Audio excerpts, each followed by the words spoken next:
Of course നമുക്ക് ഏത് friends അല്ലെങ്കിൽ ആരെൻ്റെ അടുത്ത് ചോദിക്കുകയാണെന്നുണ്ടെങ്കിലും എനിക്ക് കണ്ണടച്ചാൽ നമുക്ക് വിശ്വസിച്ചിട്ട് നമുക്ക് റെക്കമെൻഡ് ചെയ്യാൻ പറ്റുന്നതാണ്. ഹായ്, എൻ്റെ പേര് നസീബ. ഞാൻ ഈ വരുന്ന സെപ്റ്റംബർ ഇൻടേക്കിലേക്ക് അയർലൻഡിൽ MBA ഫിനാൻസ് ചെയ്യാൻ വേണ്ടിയിട്ടാണ് പോകുന്നത്.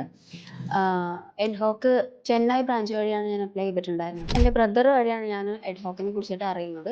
ബ്രദറിൻ്റെ കോളേജിൽ നമ്മുടെ ടീം വന്നിട്ടുണ്ടായിരുന്നു. അപ്പം അതിനെ കുറിച്ചിട്ട് നമ്മൾ അറിയുന്നത് അപ്പോഴാണ്. അപ്പോൾ ജസ്റ്റ് ഞാൻ എൻക്വയറി ചെയ്ത് നോക്കാൻ വേണ്ടിയിട്ടാണ് വിളിച്ചിട്ടുണ്ടായിരുന്നത്. പക്ഷെ ആ ഫസ്റ്റ് മൊമെന്റ് മുതൽ തന്നെ നമുക്ക് ഒരു എന്താ പറയുക, നമുക്ക് ഒരു ഫ്രണ്ട്ലി ആയിട്ടുള്ള എല്ലാം കൊണ്ടും നമുക്ക് എന്ത് കാര്യങ്ങളാണെന്നുണ്ടെങ്കിൽ നമുക്ക് ചോദിക്കാൻ പറ്റുന്ന തരത്തിലുള്ളതായിരുന്നു അവരുടെ ഒരു അപ്രോച്ച് എന്ന് പറയുന്നത്. അപ്പോൾ അതുകൊണ്ട് തന്നെ അത് നമ്മൾ ചെയ്ത് നോക്കാം, അത് വെച്ചിട്ട് മുന്നോട്ട് പോയി നോക്കാമെന്ന് വിചാരിച്ചിട്ട് തന്നെയാണ്.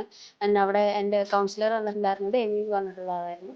അപ്പോൾ ഒരു 24/7 എന്ന് തന്നെ നമുക്ക് പറയാം. അപ്പോൾ അത്രയും ഞാൻ അവരെ ബുദ്ധിമുട്ടിച്ചിട്ടുണ്ട്. കാരണം നമുക്ക് ഫസ്റ്റ് ടൈം പോകുന്നതായതുകൊണ്ട് തന്നെ ഒരുപാട് ഡൗട്ട്സും കാര്യങ്ങളും പിന്നെ അവിടെ നിന്ന് ഇവിടെ നിന്നൊക്കെ ആയിട്ട് കേൾക്കുന്നതും അങ്ങനെയൊക്കെ ആയിട്ട് കുറേ ഉണ്ടായിരുന്നു. അപ്പോൾ എല്ലാം നമ്മൾ ഇപ്പോൾ പേപ്പർ വർക്ക് ആണെന്നുണ്ടെങ്കിലും ഡോക്യുമെന്റേഷൻ ആണെന്നുണ്ടെങ്കിലും ഓരോ മൈന്യൂട്ട് പോയിന്റ് വരെ അവർ നമുക്ക് നന്നായിട്ട് പറഞ്ഞു തന്നിട്ടുണ്ടായിരുന്നു.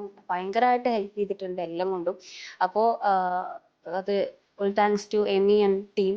പിന്നെ അപ്പോൾ എൻ്റെ ഫ്രണ്ട്സ് ആണെന്നുണ്ടെങ്കിൽ അല്ലെങ്കിൽ ഇനിയിപ്പോൾ നമ്മൾ തന്നെ ഇതിന് ശേഷം പരിചയപ്പെട്ടിട്ടുള്ള ആൾക്കാരൊക്കെ വേറെ ഏജൻസിയിലൊക്കെ ഉണ്ടെന്നുണ്ടെങ്കിലും നമ്മൾ പറയണ്ടായിരുന്നു അവർക്ക് ഇങ്ങനെ റെഡി ആയില്ല, അല്ലെങ്കിൽ വിസറ്റ് വെച്ചത് ശരിയായില്ല എന്നൊക്കെ പറയുന്ന സമയത്തൊക്കെ നമ്മൾ പറഞ്ഞിട്ടുണ്ടായിരുന്നു ഇങ്ങനെ ഏജൻസി ഉണ്ട്, നമുക്കെല്ലാം കൊണ്ട് ഓക്കെ ആയിരുന്നു, അപ്പം നമുക്ക് വേണമെന്നുണ്ടെങ്കിൽ നമ്മൾ കോൺടാക്ട് തരാമെന്നൊക്കെ പറഞ്ഞിരുന്നു. അപ്പോൾ വിസ അപ്രൂവൽ കിട്ടിയിട്ടാണ് എന്നുണ്ടെങ്കിൽ കൂടി നമ്മൾ എന്തെങ്കിലും ഡൗട്ട് ചോദിച്ചു കഴിഞ്ഞാൽ നൈറ്റിലാണെന്നുണ്ടെങ്കിലും ചിലപ്പോൾ നമ്മൾ രാത്രി ഉറങ്ങാൻ എടുക്കുന്ന സമയത്തായിരിക്കും ചിലപ്പോൾ എന്തെങ്കിലും യൂട്യൂബ് വീഡിയോസോ അല്ലെങ്കിൽ എന്തെങ്കിലുമൊക്കെ നമ്മൾ കാണുന്ന സമയത്ത് അങ്ങനെ ഇങ്ങനെ ഒരു ഇഷ്യൂ ഉണ്ട് അല്ലെങ്കിൽ ഇങ്ങനെയുണ്ട്, അപ്പോൾ അതിൻ്റെ ഡൗട്ടൊക്കെ ആണെന്നുണ്ടെങ്കിൽ എപ്പോൾ ചോദിച്ചു കഴിഞ്ഞാലും നമുക്ക് കറക്റ്റ് ആയിട്ടുള്ള റിപ്ലൈസ് അവർ തന്നിട്ടുണ്ട്. Thanks to എഡ്ഹോക്ക്.